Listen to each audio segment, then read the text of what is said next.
केवल एक परमात्मा में श्रद्धा और समर्पण का संदेश देने वाली गीता सबको पवित्र करने का खुला आमंत्रण देती है।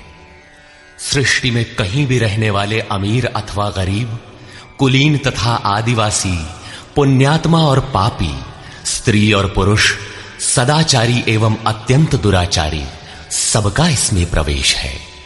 विशेषकर गीता पापियों के ही उद्धार का सुगम पथ बताती है। पुण्यात्मा तो भजते ही हैं। प्रस्तुत है उसी गीता की अद्वितीय व्याख्या यथार्थ गीता का कैसेट प्रसारण।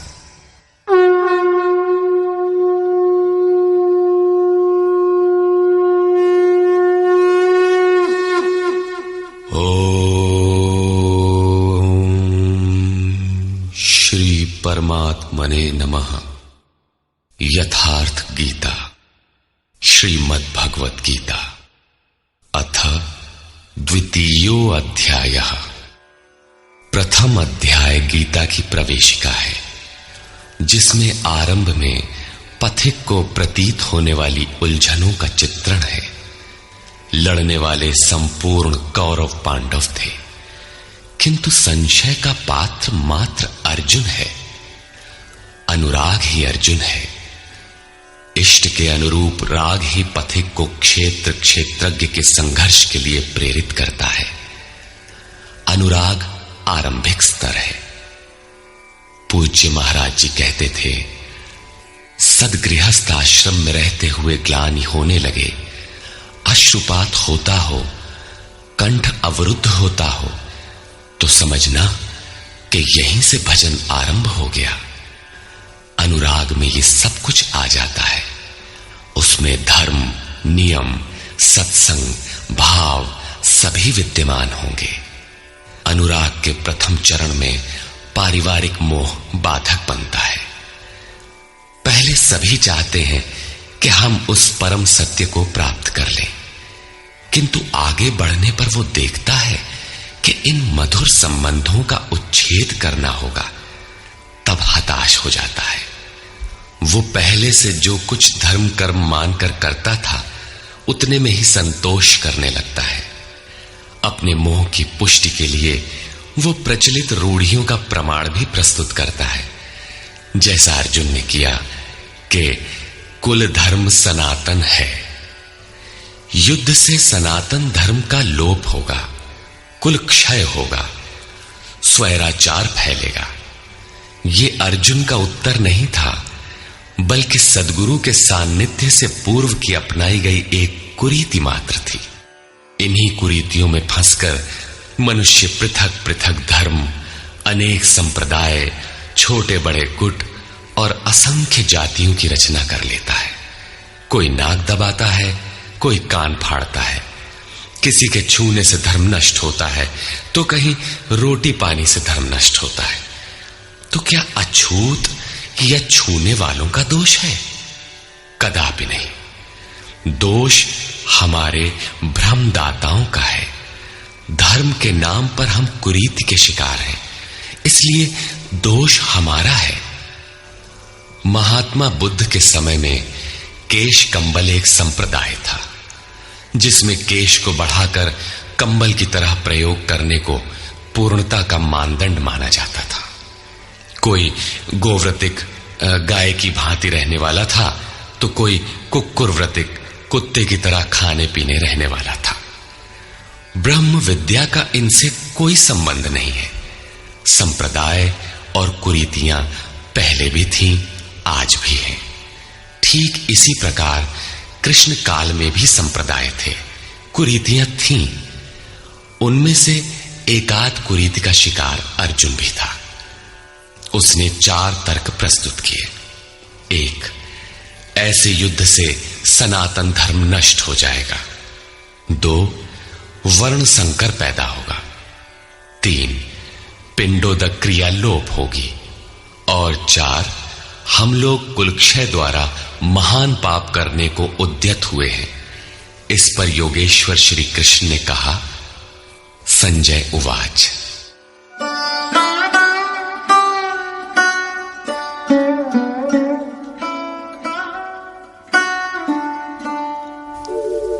तथा कृपयाविष्टम् अश्रुपूर्णाकुलेक्षणम् विषीदन्तमिदं वाक्यम् उवाच मधुसूदनः। करुणा से व्याप्त अश्रुपूर्ण व्याकुल नेत्रों वाले उस अर्जुन के प्रति मधुसूदन, मद का विनाश करने वाले भगवान ने ये वचन कहा। श्री भगवान उवाच।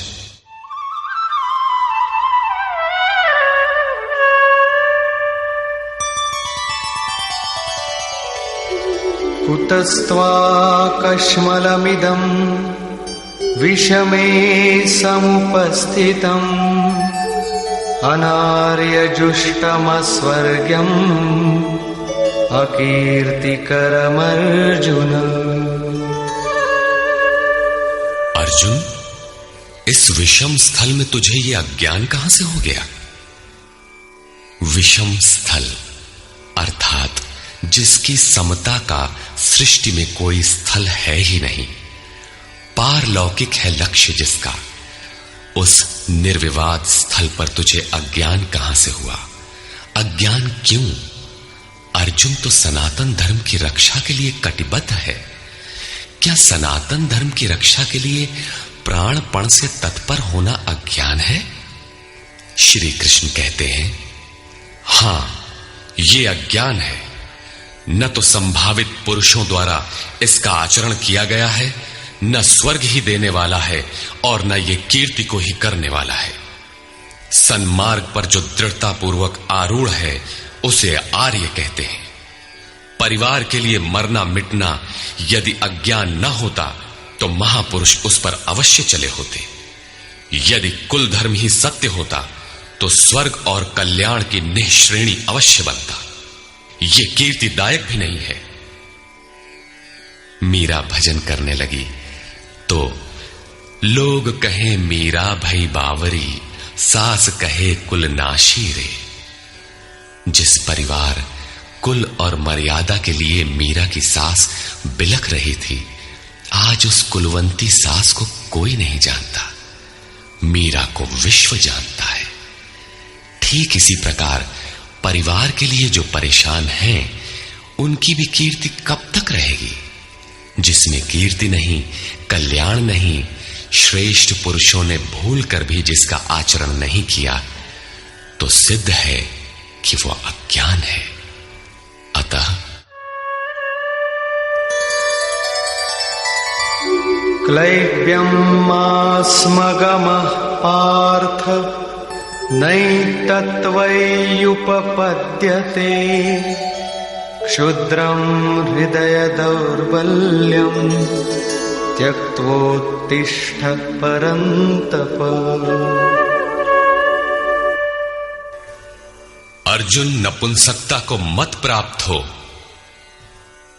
क्या अर्जुन नपुंसक था? क्या आप पुरुष हैं? नपुंसक वो है जो पौरुष से हीन हो। सब अपनी समझ से पुरुषार्थ ही तो करते हैं। किसान रात दिन खून पसीना एक करके खेत में पुरुषार्थ ही तो करता है। कोई व्यापार में पुरुषार्थ समझता है तो कोई पद का दुरुपयोग करके पुरुषार्थी बनता है। जीवन भर पुरुषार्थ करने पर भी खाली हाथ जाना पड़ता है। स्पष्ट है कि यह पुरुषार्थ नहीं है। शुद्ध पुरुषार्थ है आत्मदर्शन। गार्गी ने याज्ञवल्क्य से कहा, नपुंसक पुमान ज्ञेयो यो न वेत्ति हृदि स्थितम पुरुषम स्वप्रकाशम तस्मानंदात्मानमव्ययम्। वो पुरुष होते हुए भी नपुंसक है जो हृदयस्थ आत्मा को नहीं पहचानता। वो आत्मा ही पुरुष स्वरूप, स्वयं प्रकाश, उत्तम आनंद युक्त और अव्यक्त है। उसे पाने का प्रयास ही पौरुष है। अर्जुन, तू नपुंसकता को न प्राप्त हो, ये तेरे योग्य नहीं है। हे परम तप, हृदय की इस क्षुद्र दुर्बलता को त्याग कर युद्ध के लिए खड़ा हो। इस पर अर्जुन ने तीसरा प्रश्न प्रस्तुत किया। अर्जुन उवाच।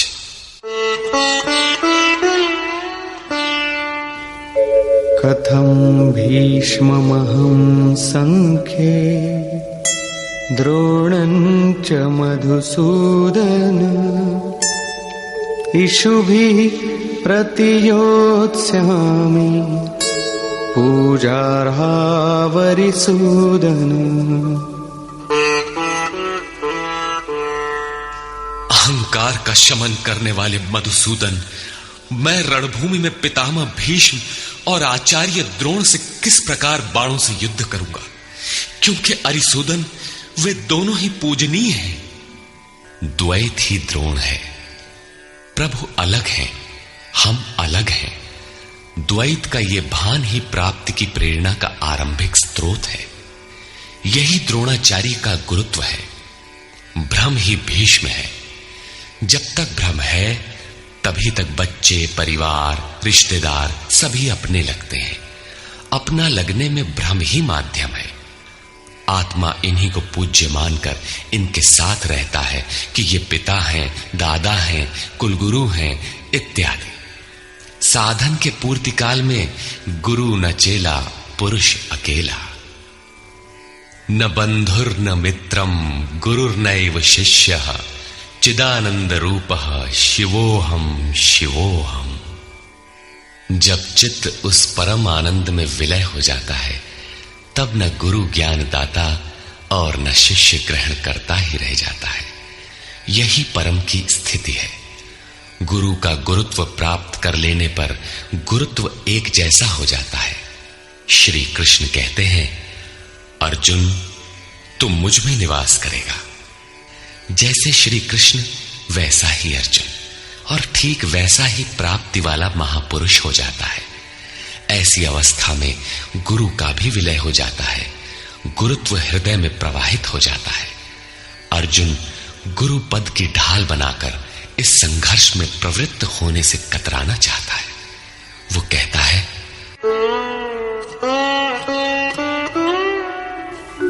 गुरून् हत्वा हि महानुभावान् श्रेयो भोक्तुं भैक्षमपीह लोके हत्वार्थकामास्तु गुरूनिहैव भुञ्जीय भोगान् रुधिरप्रदिग्धान्। इन महानुभाव गुरुजनों को न मारकर मैं इस लोक में भिक्षा का अन्न भी श्रेयस्कर समझता हूं।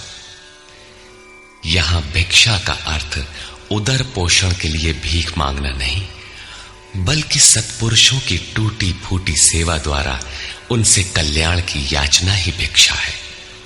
अन्नम ब्रह्मेति व्यजानात्। अन्न एकमात्र परमात्मा है, जिसे प्राप्त करके आत्मा सदा के लिए तृप्त हो जाता है, कभी अतृप्त नहीं रहता।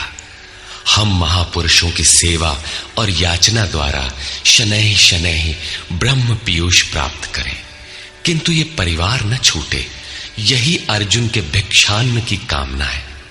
संसार में अधिकांश लोग ऐसा ही करते हैं।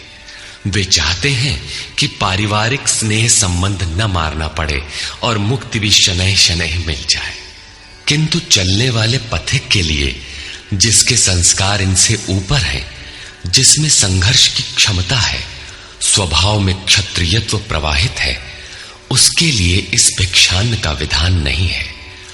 स्वयं न करके याचना करना भिक्षान्न है। गौतम बुद्ध ने भी मध्यम निकाय के धम्म दायाद सुत्त में इस भिक्षान्न की आमिष दायाद कहकर उसे हेय माना है, जबकि शरीर यापन से सभी भिक्षु थे। इन गुरुजनों को मारकर मिलेगा क्या? इस लोक में रुधिर से सने अर्थ और काम के भोग ही तो भोगने को मिलेंगे। अर्जुन कदाचित सोचता था कि भजन से भौतिक सुखों की मात्रा में अभिवृद्धि होगी। इतना संघर्ष झेलने के बाद भी इस शरीर के पोषक अर्थ और काम के भोग ही तो मिलेंगे।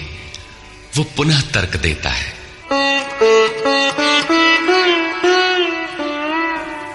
न चैतद्विद्मः कतरन्नो गरीयो यद्वा जयेम यदि वा नो जयेयुः यानेव हत्वा न जिजीविषामः तेव स्थिताः प्रमुखे धार्तराष्ट्राः। ये भी निश्चित नहीं है कि वो भोग मिलेगा ही। ये भी हम नहीं जानते कि हमारे लिए क्या करना श्रेयस्कर है, क्योंकि जो कुछ हमने कहा वो अज्ञान प्रमाणित हो गया। ये भी ज्ञात नहीं है कि हम जीतेंगे अथवा वे ही जीतेंगे। जिन्हें मारकर हम जीना भी नहीं चाहते, वे ही धृतराष्ट्र के पुत्र हमारे सामने खड़े हैं। अज्ञान रूपी धृतराष्ट्र से उत्पन्न मोह इत्यादि स्वजन समुदाय मिट ही जाएंगे, तब हम जीकर ही क्या करेंगे। अर्जुन पुनः सोचता है कि जो कुछ हमने कहा कदाचित ये भी अज्ञान हो, अतः प्रार्थना करता है। कार्पण्यदोषोपहतः स्वभावः पृच्छामि त्वां धर्मसम्मूढचेताः यच्छ्रेयस्यान्निश्चितं ब्रूहि तन्मे शिष्यस्तेऽहं शाधि मां त्वां प्रपन्नम्। कायरता के दोष से नष्ट स्वभाव वाला, धर्म के विषय में सर्वथा मोहित चित्त हुआ मैं आपसे पूछता हूं, जो कुछ निश्चित परम कल्याणकारी हो वो साधन मेरे लिए कहिए। यहां अर्जुन ने पूर्ण समर्पण कर दिया। अभी तक वो श्री कृष्ण को अपने स्तर का ही समझता था, अनेक विद्याओं में अपने को कुछ आगे ही मानता था। यहां उसने अपनी बागडोर श्री कृष्ण को वस्तुतः सौंप दी। सद्गुरु पूर्ति पर्यंत हृदय में रहकर साधक के साथ चलते हैं। यदि वे साथ न रहे तो साधक पार न हो। युवा कन्या के परिवार वाले जिस प्रकार शादी विवाह तक उसको संयम की शिक्षा देते हुए संभाल ले जाते हैं, ठीक उसी प्रकार सद्गुरु अपने शिष्य की अंतरात्मा से रथी होकर उसे प्रकृति की घाटियों से निकालकर पार कर देते हैं। अर्जुन निवेदन करता है कि भगवान एक बात और है। नहि प्रपश्यामि ममापनुद्यात् यच्छोकमुच्छोषणमिन्द्रियाणाम् अवाप्य भूमावसपत्नमृद्धम् राज्यं सुराणामपि चाधिपत्यम्। भूमि पर निष्कंटक धन धान्य संपन्न राज्य को और देवताओं के स्वामीपन इंद्र पद को पाकर भी मैं उस उपाय को नहीं देखता जो मेरी इंद्रियों को सुखाने वाले शोक को दूर कर सके। जब शोक बना ही है तो ये सब लेकर ही मैं क्या करूंगा। यदि इतना ही मिलना है तो क्षमा करें। अर्जुन ने सोचा, अब इसके आगे बतावेंगे भी क्या। संजय उवाच। एवमुक्त्वा ऋषिकेशं गुडाकेशः परन्तप न योत्स्यैति गोविन्दम् उक्त्वा तूष्णीं बभूवः। संजय बोला, हे राजन, मोह निशाजयी अर्जुन ने हृदय के सर्वज्ञ श्री कृष्ण से ये कहकर कि गोविंद मैं युद्ध नहीं करूंगा, चुप हो गया। अभी तक अर्जुन की दृष्टि पौराणिक है, जिसमें कर्म कांडों के साथ भोगों की उपलब्धि का विधान है, जिसमें स्वर्ग ही सब कुछ माना जाता है, जिस पर श्री कृष्ण प्रकाश डालेंगे कि ये विचारधारा भी गलत है। तमुवाच ऋषिकेशः प्रहसन्निव भारत सेनयोरुभयोर्मध्ये विषीदन्तमिदं वचः।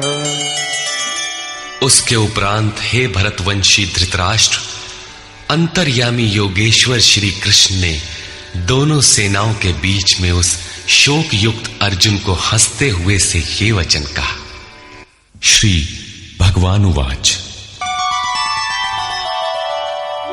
अशोचानन्वशोचस्त्वम् प्रज्ञावादांश्च भाषसे गतासु न गतासूश्च नानुशोचन्ति पंडिताः। अर्जुन, तू न शोक करने योग्यों के लिए शोक करता है और पंडितों के से वचन कहता है, किंतु बुद्धि संपन्न पंडित जन जिनके प्राण चले गए हैं उनके लिए तथा जिनके प्राण नहीं गए हैं उनके लिए भी शोक नहीं करते।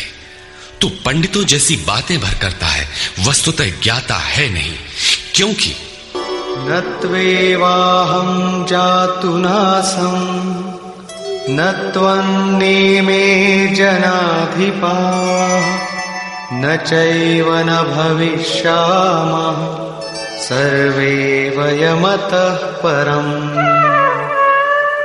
न तो ऐसा ही है कि मैं अर्थात सद्गुरु किसी काल में नहीं था, अथवा तू अनुरागी अधिकारी अथवा जनाधिपाह राजा लोग अर्थात राजसी वृत्ति में पाए जाने वाला अहम नहीं था, और न ऐसा ही है कि आगे हम सब नहीं रहेंगे। सद्गुरु सदैव रहता है, अनुरागी सदैव रहते हैं। यहां योगेश्वर ने योग की अनादिता पर प्रकाश डालते हुए भविष्य में भी उसकी विद्यमानता पर बल दिया। मरने वालों के लिए शोक न करने के लिए कारण बताते हुए उन्होंने कहा, देहिनोऽस्मिन् यथा देहे कौमारं यौवनं जरा तथा देहान्तरप्राप्तिः धीरस्तत्र न मुह्यति। जैसे जीवात्मा की इस देह में कुमार, युवा और वृद्ध अवस्था होती है, वैसे ही अन्य अन्य शरीर प्राप्ति। इसलिए धीर पुरुष मोहित नहीं होता है। कभी आप बालक थे, शनैः शनैः युवा हुए, तब आप मर तो नहीं गए, पुनः वृद्ध हुए। पुरुष एक ही है। उसी प्रकार लेश मात्र भी दरार नए देह की प्राप्ति पर नहीं पड़ती। कलेवर का यह परिवर्तन तब तक चलेगा जब तक परिवर्तन से परे वस्तु नहीं मिल जाती। मात्रा स्पर्शास्तु कौन्तेय शीतोष्ण सुख दुःखदाः आगमापायिनो नित्याः तान् तितिक्षस्व भारत। हे कुंती पुत्र, सुख दुख, सर्दी और गर्मी को देने वाले इंद्रियों और विषयों के संयोग तो अनित्य हैं, क्षण भंगुर हैं। अतः भरतवंशी अर्जुन, तू इसका त्याग कर। अर्जुन इंद्रिय और विषय के संयोग जन्य सुख का स्मरण करके ही विकल था। कुल धर्म, कुल गुरुओं की पूज्यता इत्यादि इंद्रियों के लगाव के अंतर्गत है। ये क्षणिक हैं, झूठे हैं, नाशवान हैं। विषयों का संयोग न सदैव मिलेगा और न सदैव इंद्रियों में क्षमता ही रहेगी। अतः अर्जुन, तू इनका त्याग कर, सहन कर। क्यों? क्या हिमालय की लड़ाई थी जो अर्जुन सर्दी सहन करता, अथवा क्या ये रेगिस्तान की लड़ाई है जहां अर्जुन गर्मी सहन करे? कुरुक्षेत्र जैसा कि लोग बाहर बताते हैं समशीतोष्ण स्थली है। कुल 18 दिन तो लड़ाई हुई, इतने में कहां जाड़ा गर्मी बीत गई। वस्तुतः सर्दी गर्मी, दुख सुख, मान अपमान का सहन करना एक योगी पर निर्भर करता है। यह हृदय देश की लड़ाई का चित्रण है। बाहर युद्ध के लिए गीता नहीं कहती। यह क्षेत्र क्षेत्रज्ञ का संघर्ष है, जिसमें आसुरी संपद का सर्वथा शमन कर परमात्मा में स्थिति दिलाकर दैवी संपद भी शांत हो जाती है। जब विकार है ही नहीं तो सजातीय प्रवृत्तियां किस पर आक्रमण करें? अतः पूर्णत्व के साथ वे भी शांत हो जाती हैं, इससे पहले नहीं। गीता अंतर्देश की लड़ाई का चित्रण है। इस त्याग से मिलेगा क्या? इससे लाभ क्या है? इस पर श्री कृष्ण कहते हैं, यं हि न व्यथयन्त्येते पुरुषं पुरुषर्षभ समदुःखसुखं धीरं सोऽमृतत्वाय कल्पते। क्योंकि हे पुरुष श्रेष्ठ, दुख सुख को समान समझने वाले जिस धीर पुरुष को इंद्रियों और विषयों के संयोग व्यथित नहीं कर पाते, वो मृत्यु से परे अमृत तत्व की प्राप्ति के योग्य हो जाता है। यहां श्री कृष्ण ने एक उपलब्धि अमृत की चर्चा की। अर्जुन सोचता था कि युद्ध के परिणाम में स्वर्ग मिलेगा या पृथ्वी, किंतु श्री कृष्ण कहते हैं कि न स्वर्ग मिलेगा और न पृथ्वी, बल्कि अमृत मिलेगा। अमृत क्या है? नासतो विद्यते भावो नाभावो विद्यते सतः उभयोरपि दृष्टोऽन्तः त्वनयोस्तत्त्वदर्शिभिः। अर्जुन, असत वस्तु का अस्तित्व नहीं है, वो है ही नहीं, उसे रोका नहीं जा सकता, और सत्य का तीनों काल में अभाव नहीं है, उसे मिटाया नहीं जा सकता। अर्जुन ने पूछा, क्या भगवान होने के नाते आप कहते हैं? श्री कृष्ण ने बताया, मैं तो कहता ही हूं। इन दोनों का यह अंतर हमारे साथ साथ तत्वदर्शियों द्वारा भी देखा गया है। श्री कृष्ण ने वही सत्य दोहराया जो तत्वदर्शियों ने कभी देख लिया था। श्री कृष्ण भी एक तत्वदर्शी महापुरुष थे। परम तत्व परमात्मा का प्रत्यक्ष दर्शन करके उसमें स्थिति वाले तत्वदर्शी कहलाते हैं। सत और असत हैं क्या? इस पर कहते हैं, अविनाशी तु तद्विद्धि येन सर्वमिदं ततं विनाशमव्ययस्यास्य न कश्चित् कर्तुमर्हति। नाश रहित तो वो है जिससे ये संपूर्ण जगत व्याप्त है। इस अव्ययस्य अविनाशी का विनाश करने में कोई समर्थ नहीं है। किंतु इस अविनाशी अमृत का नाम क्या है? वो है कौन? अन्तवन्त इमे देहा नित्यस्योक्ताः शरीरिणः अनाशिनो प्रमेयस्य तस्माद्युध्यस्व भारत। अविनाशी अप्रमेय नित्य स्वरूप आत्मा के ये सभी शरीर नाशवान कहे गए हैं। इसलिए भरतवंशी अर्जुन, तू युद्ध कर।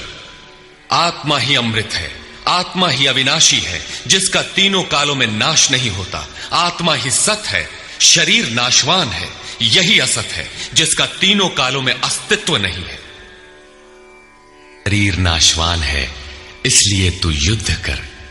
इस आदेश से यह स्पष्ट नहीं होता कि अर्जुन केवल कौरवों को मारे।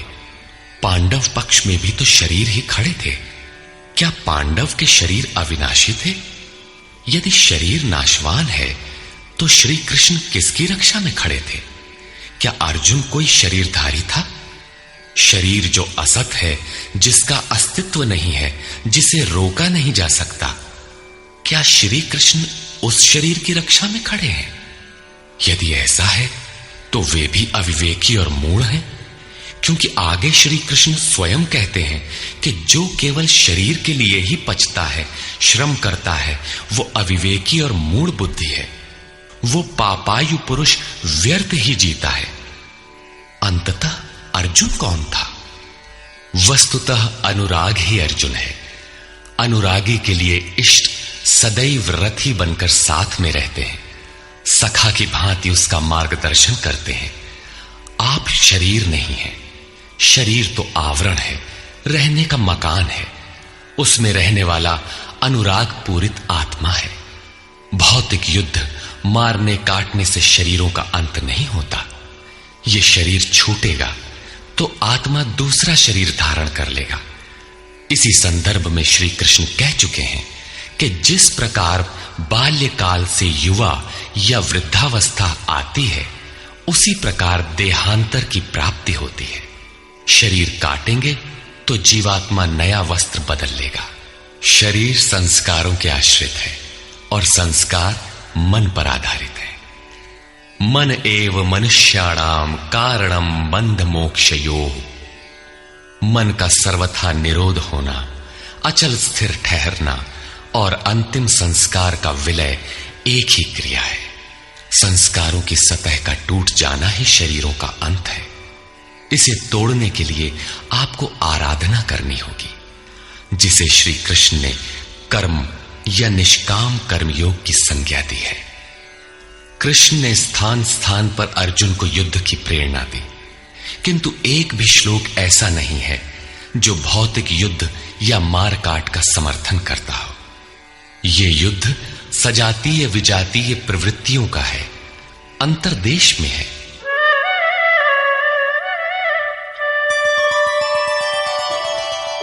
य एनं वेत्ति हन्तारम् यश्चैनं मन्यते हतम् उभौ तौ न विजानीतो नायं हन्ति न हन्यते। जो इस आत्मा को मारने वाला मानता है तथा जो इस आत्मा को मरा हुआ समझता है, वे दोनों ही आत्मा को नहीं जानते, क्योंकि ये आत्मा न तो मारता है और न मारा ही जाता है। पुनः इसी पर बल देते हैं। न जायते म्रियते वा कदाचिन् नायं भूत्वा भविता वा न भूयः अजो नित्यः शाश्वतोऽयं पुराणो न हन्यते हन्यमाने शरीरे। ये आत्मा किसी काल में न तो जन्मता है और न मरता है, क्योंकि ये वस्त्र ही तो बदलता है। न ये आत्मा होकर अन्य कुछ होने वाला है, क्योंकि यह अजन्मा है, नित्य है, शाश्वत और पुरातन है। शरीर के नाश होने पर भी उसका नाश नहीं होता। आत्मा ही सत्य है, आत्मा ही पुरातन है, आत्मा ही शाश्वत और सनातन है। आप कौन है? सनातन धर्म के अनुयायी। सनातन कौन है? आत्मा। आप आत्मा के अनुयायी हैं। आत्मा, परमात्मा और ब्रह्म एक दूसरे के पर्याय हैं। आप कौन है? शाश्वत धर्म के उपासक। शाश्वत कौन है? आत्मा। अर्थात हम आप आत्मा के उपासक हैं। यदि आप आत्मिक पथ को नहीं जानते तो आपके पास शाश्वत सनातन नाम की कोई वस्तु नहीं है। उसके लिए आप आहें भरते हैं तो प्रत्याशी अवश्य है, किंतु सनातन धर्मी नहीं है। सनातन धर्म के नाम पर किसी कुरीति के शिकार हैं। देश विदेश में मानव मात्र में आत्मा एक ही जैसा है, इसलिए विश्व में कहीं भी कोई आत्मा की स्थिति दिलाने वाली क्रिया जानता है और उस पर चलने के लिए प्रयत्नशील है, तो वो सनातन धर्मी है, चाहे वो अपने को ईसाई, मुसलमान, यहूदी या कुछ भी क्यों न कह ले। वेदा विनाशिनं नित्यं य एनमजमव्ययम् कथं स पुरुषः पार्थ कं घातयति हन्तिकम्। पार्थिव शरीर को रथ बनाकर ब्रह्म रूपी लक्ष्य पर अचूक निशाना लगाने वाला पृथा पुत्र अर्जुन, जो पुरुष इस आत्मा को नाश रहित, नित्य, अजन्मा और अव्यक्त जानता है, वो पुरुष कैसे किसी को मरवाता है और कैसे किसी को मारता है। अविनाशी का विनाश असंभव है, अजन्मा जन्म नहीं लेता, अतः शरीर के लिए शोक नहीं करना चाहिए। इसी को उदाहरण से स्पष्ट करते हैं।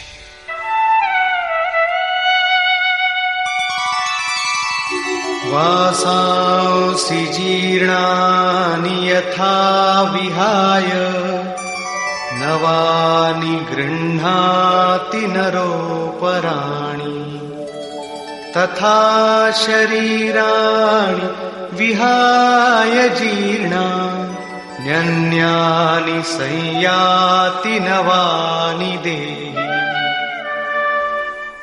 जैसे मनुष्य जीर्णानि वासांसि, जीर्ण शीर्ण पुराने वस्त्रों को त्याग कर नए वस्त्रों को ग्रहण करता है, ठीक वैसे ही ये जीवात्मा पुराने शरीरों को त्याग कर दूसरे नए शरीरों को धारण करता है। जीर्ण होने पर ही नया शरीर धारण करना है तो शिशु क्यों मर जाते हैं? ये वस्त्र तो और विकसित होना चाहिए। वस्तुतः ये शरीर संस्कारों पर आधारित है। जब संस्कार जीर्ण होते हैं तो शरीर छूट जाता है। यदि संस्कार 2 दिन का है तो दूसरे दिन ही शरीर जीर्ण हो गया। इसके बाद मनुष्य एक श्वास भी अधिक नहीं जीता। संस्कार ही शरीर है। आत्मा संस्कारों के अनुसार नया शरीर धारण कर लेता है। अथा खलु ऋतुमयः पुरुषः यथा इहैव तथैव प्रेत्य भवति कृतं लोकम पुरुषोऽभिजायते। अर्थात ये पुरुष निश्चय ही संकल्पमय है। इस लोक में पुरुष जैसा निश्चय वाला होता है वैसा ही यहां से मरकर जाने पर होता है। अपने संकल्प से बनाए हुए शरीरों में पुरुष उत्पन्न होता है। इस प्रकार मृत्यु शरीर का परिवर्तन मात्र है, आत्मा नहीं मरता। पुनः इसकी अजरता अमरता पर बल देते हैं। नैनं छिन्दन्ति शस्त्राणि नैनं दहति पावकः न चैनं क्लेदयन्त्यापो न शोषयति मारुतः। अर्जुन, इस आत्मा को शस्त्रादि नहीं काटते, अग्नि से जला नहीं सकता, जल इसे गीला नहीं कर सकता और न वायु इसे सुखा ही सकता है। अच्छेद्योऽयमदाह्योऽयम् अक्लेद्यो शोष्यैव च नित्यः सर्वगतः स्थाणुः अचलोऽयं सनातनः। ये आत्मा अच्छेद्य है, इसे छेदा नहीं जा सकता। ये अदाह्य है, इसे जलाया नहीं जा सकता। ये अक्लेद्य है, इसे गीला नहीं किया जा सकता। आकाश इसे अपने में समाहित नहीं कर सकता। ये आत्मा निसंदेह, अशोष्य, सर्वव्यापक, अचल, स्थिर रहने वाला और सनातन है। अर्जुन ने कहा था कि कुल धर्म सनातन है। ऐसा युद्ध करने से सनातन धर्म नष्ट हो जाएगा, किंतु श्री कृष्ण ने इसे अज्ञान माना और आत्मा को ही सनातन बताया। आप कौन हैं? सनातन धर्म के अनुयायी। सनातन कौन है? आत्मा। यदि आप आत्मा पर्यंत दूरी तय करने वाली विधि विशेष से अवगत नहीं हैं, तो आप सनातन धर्म नहीं जानते। इसका कुपरिणाम सांप्रदायिकता में फंसे धर्म भीरू लोगों को भोगना पड़ रहा है। जब मैटर क्षेत्र में पैदा होने वाली कोई वस्तु इस सनातन का स्पर्श नहीं कर सकती, तो छूने खाने से सनातन धर्म नष्ट कैसे हो सकता है? यह धर्म नहीं, एक कुरीति परिस्थिति थी जिससे भारत में सांप्रदायिक वैमनस्य बढ़ा और राष्ट्रीय एकता की आज भी समस्या बनी हुई है। धर्म की शरण हम क्यों जाते हैं? क्योंकि हम मरण धर्मा हैं और धर्म कोई ठोस चीज है जिसकी शरण जाकर हम भी अमर हो जाएं। हम तो मारने से मरेंगे और ये धर्म केवल छूने और खाने से मर जाएगा, तो हमारी क्या रक्षा करेगा? धर्म तो आपकी रक्षा करता है, आपसे शक्तिशाली है। आप तलवार से मरेंगे और धर्म वो छूने से नष्ट हो गया। कैसा है आपका धर्म? कुरीतियां नष्ट होती हैं, न कि सनातन। सनातन तो ऐसी ठोस वस्तु है जिसे शस्त्र नहीं काटते, अग्नि जला नहीं सकता, जल इसे गीला नहीं कर सकता। खान पान तो दूर, प्रकृति में उत्पन्न कोई वस्तु उसका स्पर्श भी नहीं कर पाती, तो वो सनातन नष्ट कैसे हो गया? ऐसी ही कतिपय कुरीतियां अर्जुन काल में भी थी। उनका शिकार अर्जुन भी था। उसने विलाप करते हुए गिड़गिड़ा कर कहा कि कुल धर्म सनातन है, युद्ध से सनातन धर्म नष्ट हो जाएगा। कुल धर्म नष्ट होने से हम अनंत काल तक नरक में चले जाएंगे। किंतु श्री कृष्ण ने कहा, तुझे ये अज्ञान कहां से उत्पन्न हो गया? सिद्ध है कि वो कोई कुरीति थी। तभी तो श्री कृष्ण ने उसका निराकरण किया और बताया कि आत्मा ही सनातन है। यदि आप आत्मिक पथ नहीं जानते तो सनातन धर्म में आपका अभी तक प्रवेश नहीं हुआ है। जब यह सनातन शाश्वत आत्मा सबके अंदर व्याप्त है तो खोजा किसे जाए? इस पर श्री कृष्ण कहते हैं, अव्यक्तोऽयमचिन्त्योऽयम् अविकार्योऽयमुच्यते तस्मादेवं विदित्वैनं नानुशोचितुमर्हसि। ये आत्मा अव्यक्त अर्थात इंद्रियों का विषय नहीं है। इंद्रियों के द्वारा इसे समझा नहीं जा सकता।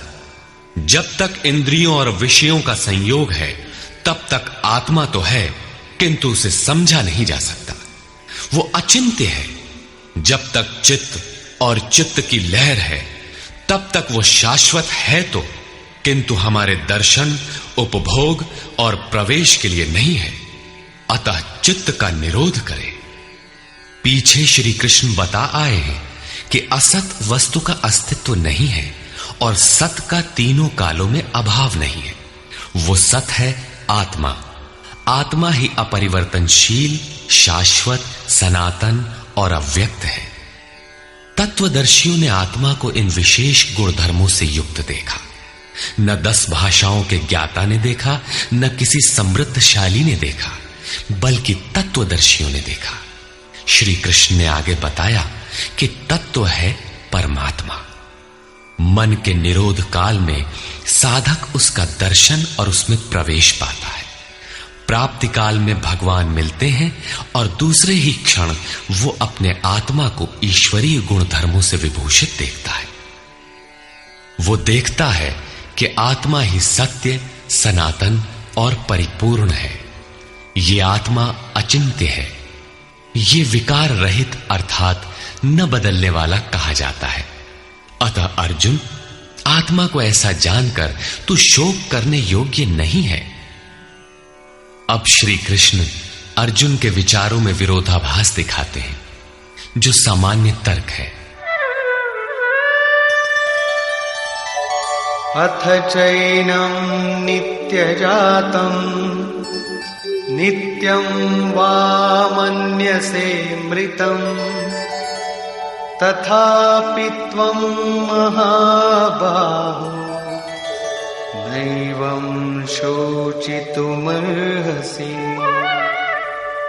यदि तू इसे सदैव जन्मने वाला और सदा मरने वाला माने तब भी तुझे शोक नहीं करना चाहिए, क्योंकि जातस्य हि ध्रुवो मृत्युः ध्रुवं जन्म मृतस्य च तस्मादपरिहार्येऽर्थे न त्वं शोचितुमर्हसि। ऐसा मान लेने पर भी जन्मने वाले की निश्चित मृत्यु और मरने वाले का निश्चित जन्म सिद्ध होता है। इसलिए भी तू बिना उपाय वाले इस विषय में शोक करने लायक नहीं है। जिसका कोई इलाज नहीं, उसके लिए शोक करना एक अन्य दुख को आमंत्रित करना है। अव्यक्तम् व्यक्तादीनि भूतानि व्यक्तमध्यानि भारत अव्यक्तनिधनान्येव तत्र का परिदेवना। अर्जुन, संपूर्ण प्राणी जन्म से पहले बिना शरीर वाले और मरने के बाद भी बिना शरीर वाले, जन्म के पूर्व और पश्चात भी दिखाई नहीं पड़ते, केवल जन्म मृत्यु के बीच में ही शरीर धारण किए हुए दिखाई देते हैं।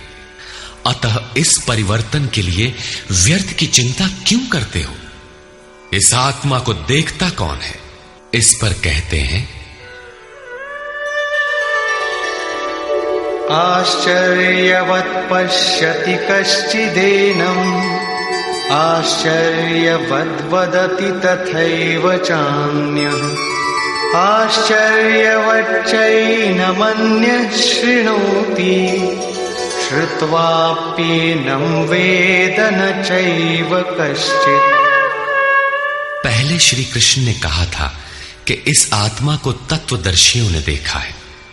अब तत्व दर्शन की दुर्लभता पर प्रकाश डालते हैं कि कोई विरला महापुरुष ही इस आत्मा को आश्चर्य की तरह देखता है, सुनता नहीं प्रत्यक्ष देखता है, और वैसे ही दूसरा कोई महापुरुष ही आश्चर्य की तरह इसके तत्व को कहता है। जिसने देखा है वही यथार्थ कह सकता है। दूसरा कोई विरला साधक इसे आश्चर्य की भांति सुनता है। सब सुनते भी नहीं, क्योंकि ये अधिकारी के लिए ही है।